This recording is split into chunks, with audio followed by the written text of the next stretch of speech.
তোমরা ভাবছো তো যে এটা আমি কার বিয়ের ভিডিও পোস্ট করছি। এটা ছিল আমার দাদার বিয়ে। যেহেতু অনেক দিন আগেই হয়ে গেছে বিয়ে, তো আমার ভিডিওটা পোস্ট করতে কিন্তু একটু লেটই হয়ে গেছিলো।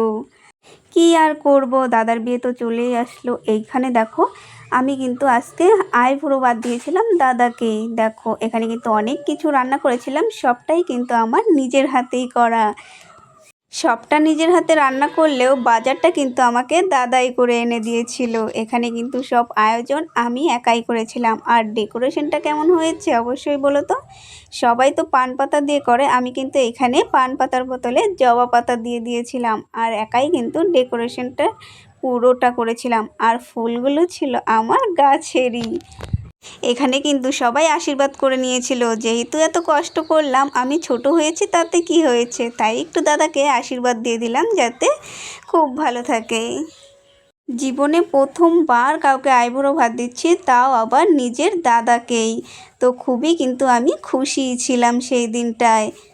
ভিডিওটা যেহেতু ছাড়তে আমার একটু লেটই হয়ে গেছিলো, তাই কিন্তু একটা ভিডিওতে দেখো 2-3 দিনের ভিডিও অ্যাড করে দিয়েছি। এখানে দেখো পরের দিন ছিল আমাদের মেহেন্দি। আর মেহেন্দি কিন্তু পড়া হয়ে গেছিলো। দেখো বৌদি আর বৌদির ভাস্তিদের কিন্তু মেহেন্দি পড়া হয়ে গেছিলো। তারপরে দেখো এখানে কিন্তু দেখো আমরা খুবই মজা করছিলাম। তোমরা তো জানোই, সবাই মিলে যদি এক জায়গায় থাকি তাহলে তো আনন্দের কোনো কথাই হবে না। আর যদি হয় হলো বাড়িতে বিয়ে, তাহলে কি আর করা যায় বলো, কে কোথায় যায়। তারপরে দেখো সন্ধেবেলায় কিন্তু আমি লাস্ট মেহেন্দি পড়েছিলাম। আর মেহেন্দির দিনই ছিল আমাদের গঙ্গা নিমন্ত্রণ। সবাই কিন্তু চলে এসেছিলো। এখানে কিন্তু খুবই মজা করছিলাম। আমরা সবাই যাব এখন গঙ্গা নিমন্ত্রণ করতে। আর গঙ্গা নিমন্ত্রণ করতে কিন্তু এখনও সবাই আসেনি, সবাই এক এক করে আসছে। আর আমরা কিন্তু এখানে সবাই নাচ করছিলাম।